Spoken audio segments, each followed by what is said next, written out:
Hello students, today will continue the chapter probability. 10th class में आप कर चुके हैं दी सिंपल प्रोबेबिलिटी। इसके अंदर आप सीधा फार्मूला यूज़ करते थे, probability equal to that is number of favourable outcomes by total number of possible outcomes. आज हम इवेंट की हेल्प से देखते हैं कि किस तरह से हम प्रोबेबिलिटी के क्वेश्चंस को सॉल्व करते हैं। तो देखिए क्वेश्चन है, in a simultaneous toss of two coins find the probability of getting number one part two heads, number two part में exactly one head, third part is exactly two tails, number four is exactly one tail and number five is no tails. तो देखिए किस तरह से करते हैं इसको solve. सबसे पहले हम यहाँ पे लिखेंगे हेयर एस। एस सबको पता है, सैम्पल स्पेस को हम डिनोट करते हैं एस से। तो एस क्या बनेगा यहाँ पे? अब आपके पास है simultaneous toss of two coins. जब टू कॉइन्स को टॉस करते हैं there are four outcomes, that is head head, head tail head and tail tail. तो ये सेट जो है इसका वो सैम्पल स्पेस होगा। That implies N of S. N of S means number of sample points. तो ये आ गया 4। इसको हम ये भी कह सकते हैं total number of possible outcomes. तो चलिए फर्स्ट पार्ट से स्टार्ट करेंगे। इसमें हम इस इवेंट को सपोज करेंगे, let A be the event of getting two heads. ठीक है, तो ए क्या आ जाएगा? ए इवेंट में आपके पास ए की आउटकम बनेगी एच एच, क्योंकि ए की आउटकम फेवर कर रही है, इसको सेट बन जाएगा एन ऑफ ए। तो नंबर ऑफ फेवरेबल आउटकम कह सकते हैं एन ऑफ ए को। तो ये कितना आ जाएगा 1। तो रिक्वायर्ड प्रोबेबिलिटी क्या होगी? You have to find the probability of event A. तो आएगा पी ए, और फॉर्मूला पी ए का क्या होता है? N A by N S. ये आपको मैंने लास्ट लेक्चर में करवाया था। तो ये आएगा N A by N S. जब इसको हम सॉल्व करेंगे, एन ए की वैल्यू 1 थी, एन एस की वैल्यू 4 थी, तो आप देखेंगे ये जो आंसर बनेगा दैट इज़ 1/4 बनेगा। चलिए सेकंड पार्ट में देखते हैं। सेकंड पार्ट में था एग्जैक्टली वन हेड। इसका इवेंट बनाएंगे, let B be the event of getting exactly one head. तो देयरफॉर बी क्या आएगा? That is a set of, अब एग्जैक्टली वन हेड मीन्स एक हेड होना चाहिए। तो हेड फर्स्ट टाइम हो सकता है या सेकंड टाइम हो सकता है। तो there are two outcomes H T and T H. N of B equal to 2। तो आप देखेंगे बी में, बी एलिमेंट में कितने, बी सेट में कितने एलिमेंट्स हैं? 2 एलिमेंट्स हैं। तो देयरफॉर रिक्वायर्ड प्रोबेबिलिटी क्या आएगा? Probability of B. फॉर्मूला क्या होगा? जैसे यहाँ था P of A N A by N S, यहाँ बनेगा N B by N S. तो एन ऑफ बी की वैल्यू 2 थी, एन ऑफ एस की वैल्यू 4 है, जो हम स्टार्टिंग में निकाल चुके हैं। तो आप देखेंगे सॉल्व करने के बाद आंसर आपका वो हाफ आ जाएगा। चलिए थर्ड पार्ट देखते हैं। Let C be the event of getting exactly two tails. Exactly two tail means एक ही केस बनेगा टी टी का। तो आप देखेंगे एन ऑफ सी, तो एलिमेंट्स इन सेट सी कितने हो जाएंगे? दैट इज द इवेंट सी कितने हो जाएंगे? 1 हो जाएगा। देयरफॉर रिक्वायर्ड प्रोबेबिलिटी क्या आएगा? P of C. फॉर्मूला क्या बनेगा? N of C by N of S, that is 1/4। Very simple.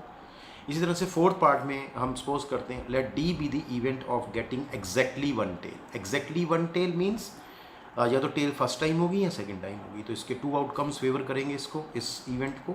तो डी क्या आ गया? Set of H T and T H. N of D कितना आएगा? देखिए 2 एलिमेंट्स है, तो ये 2 आ जाएगी एन डी की वैल्यू। रिक्वायर्ड प्रोबेबिलिटी क्या बनेगी? इवेंट डी की प्रोबेबिलिटी निकालनी है, प्रोबेबिलिटी ऑफ डी। तो ये फॉर्मूला क्या होगा? N of D by N of S. तो ये कितना आ जाएगा? 2/4, दैट इज हाफ। बिल्कुल सिंपल हो गया है। तो अब करते हैं लास्ट पार्ट। फिफ्थ पार्ट था, इसमें हम सपोज करते हैं नेक्स्ट इवेंट को, let E be the event of getting no tails. तो नो टेल्स मीन्स दोनों हेड होंगे, एक ही केस फेवर करेगा ई को।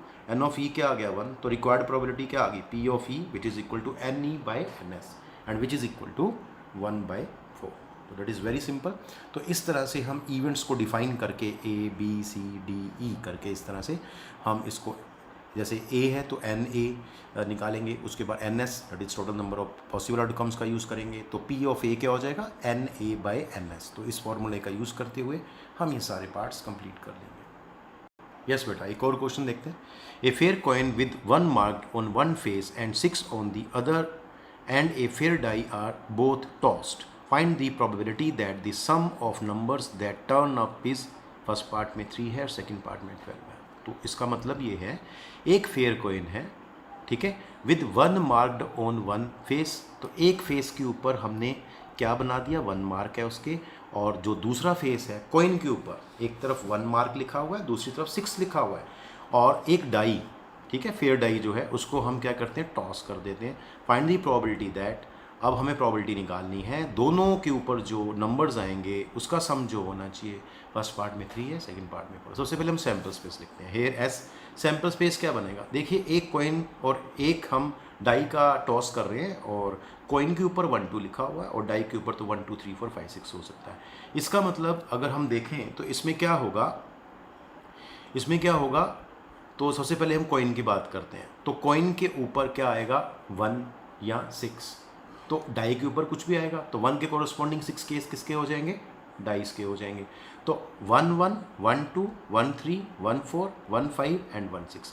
अगर मैं इसको पिक्चर से दिखाता हूँ आपको बना के, जैसे मैं सपोज कर लो एक कॉइन को टॉस करता हूँ, ठीक है, तो उसके बाद क्या होगा, कॉइन पे या तो 1 आएगा या 6 आएगा। क्यों, क्योंकि उसके ऊपर 1 और 6 बना हुआ है, और इन दोनों के कॉरस्पॉन्डिंग क्या होगा, एक डाई को थ्रो किया, तो 1 2 3 4 5 6। तो इसी तरह से यहाँ भी 6 केसेस बनेंगे आपके, देखिए यहाँ भी आएगा 1 2 3 4 5 एंड 6।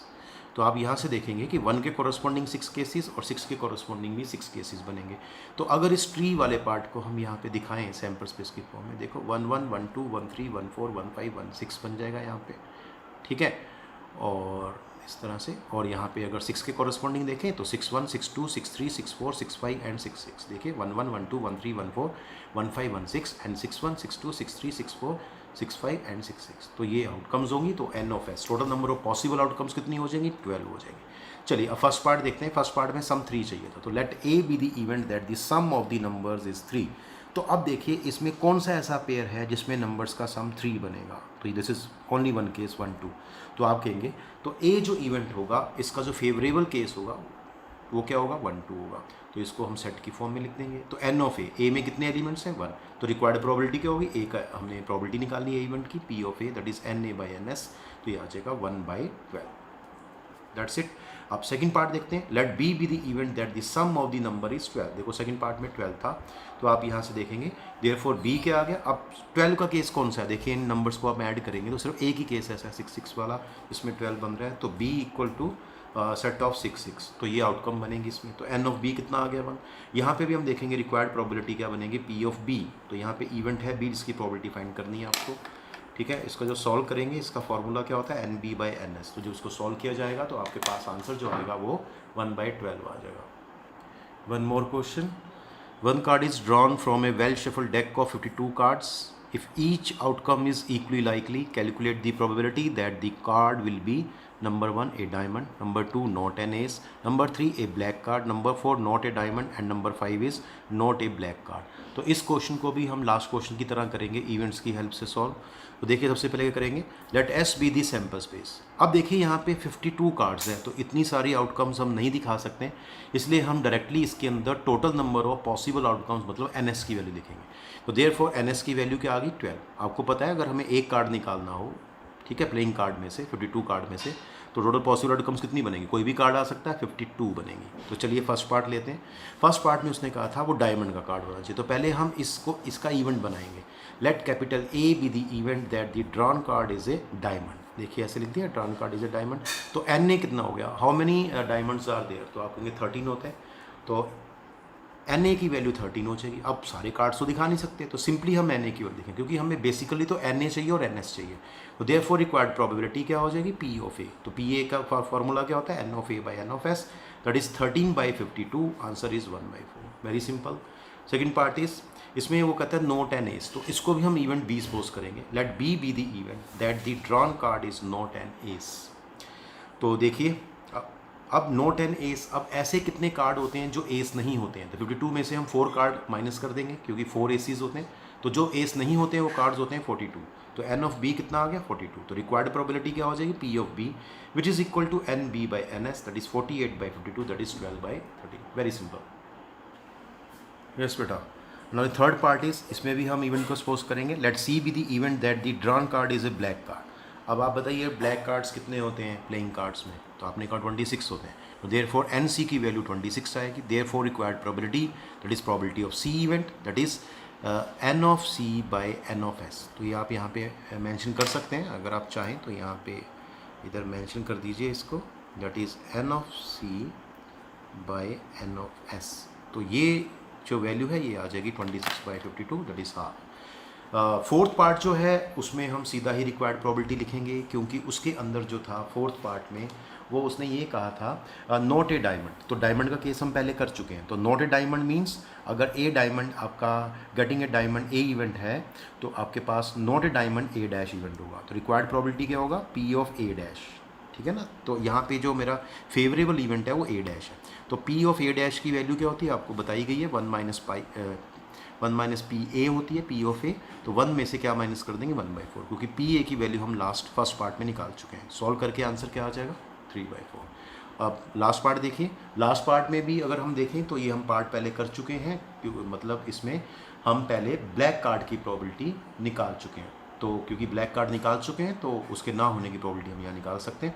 तो रिक्वायर्ड प्रोबेबिलिटी हम सीधा ही लिख देंगे। वो जो हमारा इवेंट था ब्लैक कार्ड को निकालने का, वो हमारा जो इवेंट था वो सी नाम से था।